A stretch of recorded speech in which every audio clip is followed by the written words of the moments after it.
Katabi ni Nadine si Kenneth sa isa sa mga mesa na ipinareserve ni Avia. Naiilang siyang katabi ito, kaya hindi siya mapakali at kung saan-saan siya napapatingin. "Bakit ba panay ang paglinga-linga mo?" tanong nito sa kanya. "Wala lang. Naghahanap lang ako ng gwapo at single." Pagsisinungaling niya. He sighed heavily.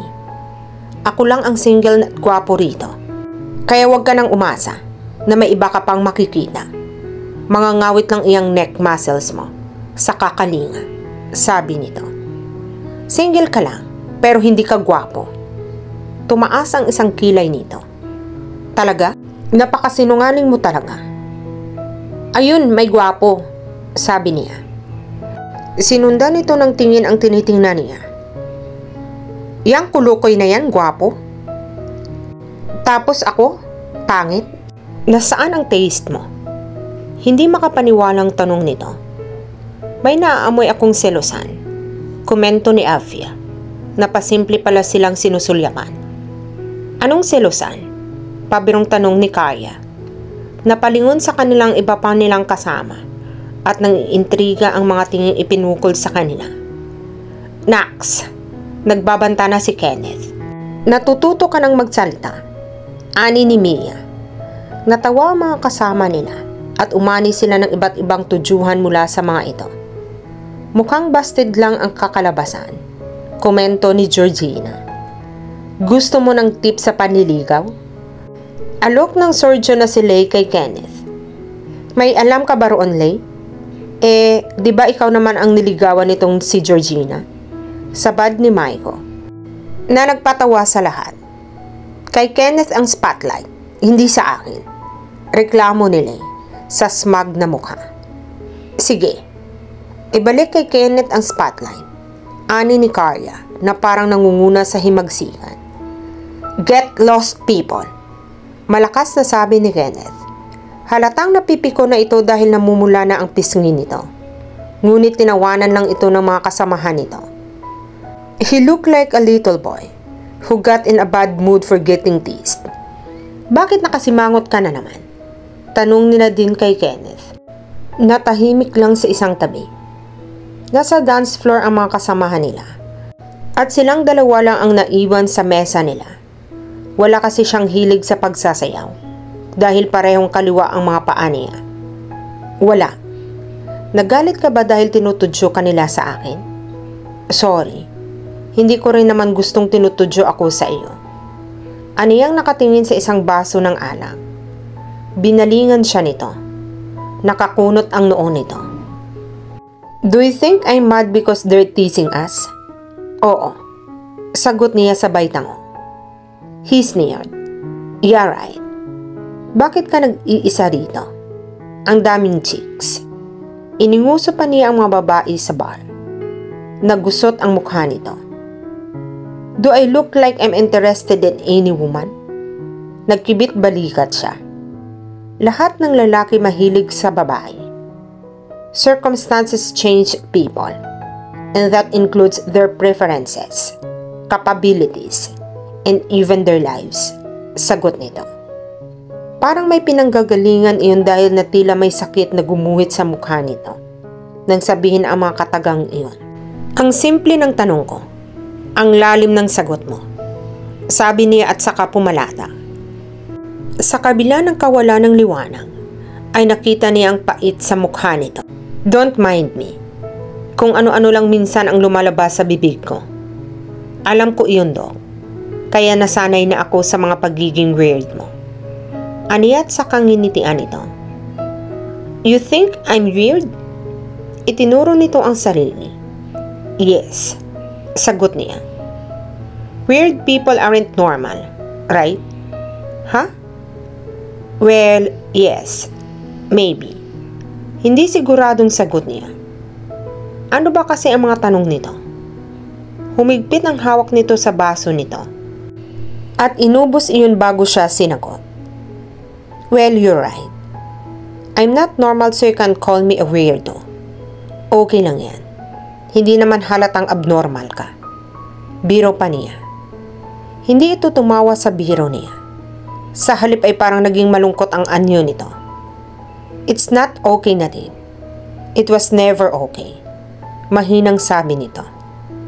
Ha? Wala. Kalimutan mo na iyon. A poignant smile formed on his lips as he looked up at her. Nagpresenta ito na ihatid siya. Hindi na siya tumanggi dahil mahirap kumuha ng taxi. Habang bumabiyahe ay napapalatak siya. Ang bilis naman. Parang dati. Ang dami pang single sa hospital. Pero ngayon, unti-unti na silang nag-cross out sa listahan ko. Sabi niya. Listahan? Anong listahan? Usisa ni Kenneth habang nakatutok ang tingin sa daan. Listahan ng mga single sa hospital. Sagot niya. Nakakunot ang noong sinulyapan siya nito. Patingin nga. Hinanap niya sa bag niyang listahang ginawa niya. 1 linggo na ang nakakalipas at ibinigay niya iyon dito. Sabihin mo nga na lang ang mga pangalan sa listahan mo. Bawal magbasa habang nagdadrive. Sabi nito. Napilitan siyang isa-isahin dito ang mga pangalan na nasa listahan niya. The nominees are. Sandaling huminto pa siya. Corny mo, ang sabi nito. Doc James, Carlo, Doc Clyde, Doc Daniel. May mga prospect na ang lahat ng iyan. Putol nito sa pagsasalita niya. Talaga? Okay, erase na sila. Ito naman. Doc Briggs. Doc, babairo iyan. Putol ulit nito sa kanya. Ilang pangalan pa ang kasamahan nitong doktor ang ibinanggit niya. Pero lahat ng iyon ay thumbs down dito. Hi, mukhang wala akong swerte sa mga doktor. Sa mga nurse kaya. Si Marcos. Nagpapakyut sa akin iyon. Natatawang sabi niya. Si Clement. Cool iyon. Maganda pa ang pangangatawan. Dumilim ang mukha ni Kenneth. Ubos na ba iyong nasa listahan mo ng mga doktor? Bakit nagsettle ka na sa nurse? Oo. Lahat naman disapprove sa iyo. Aniyang bahagyang sumimangot habang nakatingin sa listahan. Napabuntong hininga siya. Aanhin mo nga naman ang sandamakmak na lalaki. Sa paligid mo kung wala naman isa roon ang para sa iyo. Bakit wala ang pangalan ko dyan? Tanong nito. Bakit ko pa ililista? Hindi naman kita type. Ganun ka rin naman. So why I should waste my ink? Pagsisinungaling niya. Mula kasi nung gabing tinubuan siya ng kabaitan kay Kenneth at nagtigil ang pagbabangayan nila. Unti-unting nagbago ang tingin niya rito. He was no longer the spoiled rich kid she used to know back in college. Nakikita na niyang mabuting side nito na ayaw nitong ipakita sa mga tao. Mabuting tao ito. Pinipilit lang nitong ikubli iyon sa dahilan ng hindi niya alam. And something inside her longed to find out what that reason was. Bakit? Ano ba ang type mo? Napaitlag siya. Teka, ano nga ba ang tanong mo? Kung anong type ko? Hindi naman ako choosy. Gusto ko lang talaga yung lalaking medyo snob. Yung hindi masyadong namamansin. Pero syempre, dapat mabait pa rin kahit snob. Paano naging mabait iyon? Snob nga. Snob ka naman, pero mabait. Sabi niya. Pero hanggang sa isip lang niya iyon. Wala pa siyang planong ipahiya ang kanyang sarili. Sakaling harap-harapan niyang sabihin sa kanya na hindi siya type nito. Bakit? May mababait na snob naman. Kagaya ni Doc Paulo. Naiisip ko pa lang siya. Hay nako. Naa-arouse ka na? Tila naiinis na sabi nito. Oy, hindi ah. Tahasang pagtanggi niya. May maladyosang girlfriend na iyon. Kaya off limits na siya. Napangiti siya. Hindi naman kasi si Paulo ang iniisip niya, kundi si Kenneth. Mabuti naman at naalala mo na iyon. Hindi ka type ni Paulo. Hindi iyon mahilig sa ibang babae. Si Avi lang ang kinikilingang babae noon. Oo na, tanggap na tanggap ko na iyon. Anyway, aside from being a snob, Ano pa ang gusto mo sa lalaki? Yun lang. Pero, syempre, prerequisite na ang gwapo niya, mistizo, at maganda ang katawan. Aniya. At sa kaniya iyon nginitian ng matamis. You're weird. I'll take that as a compliment. Mama, para ho. Sabi na din sa taxi driver. Tiningnan niya ang metro bago kumuha ng pera sa kanyang wallet at inabot sa driver iyon. Pagbaba niya ng taxi, ay bigla siyang nahilo. Marahil ay dahil nalipasan siya ng gutom dahil sa dami ng tinapos niyang trabaho. Napahawak siya sa kanyang sentido at hinilot-hilot iyon. Para siyang lasing na naglakad patungo sa apartment niya. Nang maisuksok na niya ang susi sa seradora, ay nawala na siya ng panimbang. Pero bago siya tuluyan na wala ng malay, ay naramdaman niyang lumapat ang likod niya sa isang matigas na bagay. Dumaing siya nang balikan siya ng malay. Pinilit niyang dumilat. Nasilaw siya sa liwanag, kay mariin ulit siyang napapikit. Nang makabawi ay dahan-dahan siyang dumilat. Nakahinga siya nang maluwag nang makita niyang pamilyar na kisami ng kanyang silid.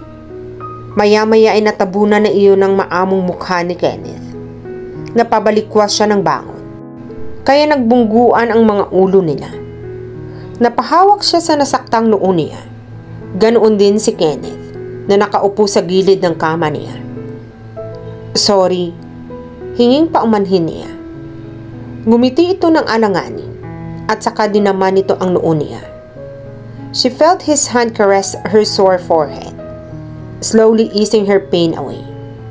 Bigla ay tila gusto na lang niyang pumikit. At damhing mabuti ang kaginhawaan ng dulot ng mapagpalang kamay nito.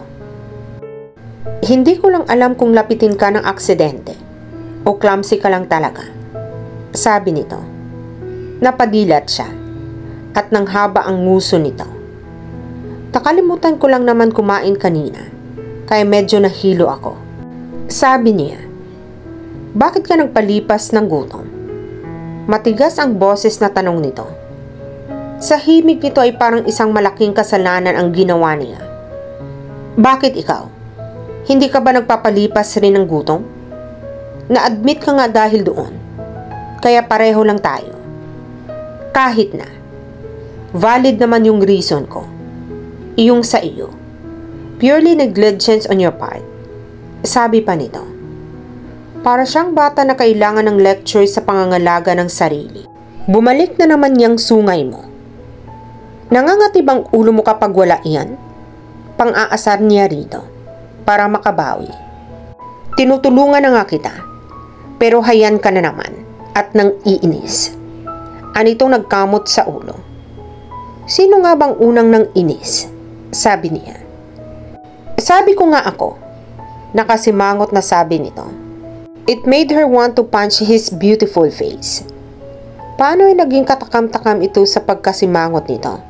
Bakit ba kasi kahit anong ekspresyon nito ay bumabagay rito? Bakit nga pala nandito ka? Pag-iiba niya ng usapan. Ang huling naalala niya ay nahilo siya at hinimatay. Anong nangyari sa akin? Nahilo ka. Akala ko nga ay lasing ka. Pero sa hospital ka galing, kaya imposibleng nalasing ka. Sagot nito. Pero paano mo nalaman? Nandito ka nang mangyari iyon? Nagtatakang tanong niya. Well, nagkataon na napadaan ako rito sa inyo at nakita kita. Lucky you. Anito na tila may hindi sinasabi sa kanya at itinago lang iyon sa huling sinabi nito. Bakit ka naman dadaan sa kalye ito? Hindi naman dito ang daan pa uwi sa inyo. Hindi rin ito main road. Pag-uusisa pa niya dahil napaka-imposible ang dahilan nito. Unless I didn't follow you. Sabi nito tila nabasa ang nasa isipan niya. Bakit ka nandito? Hindi naniniwalang tanong niya. I've already told you. Haven't I? Sabi nito na tila iniiwasan ang tanong niya. It didn't make any sense. Nakakunot ang noong sabi niya. Alright, I followed you home. Sa wakas ay pag-amin nito at saka nagkibit balikan. At dito na po nagtatapos ang part 6 ng ating kwento. Sabay-sabay po nating abangan ang susunod na kabanata. Be good, be safe, and God bless po everyone.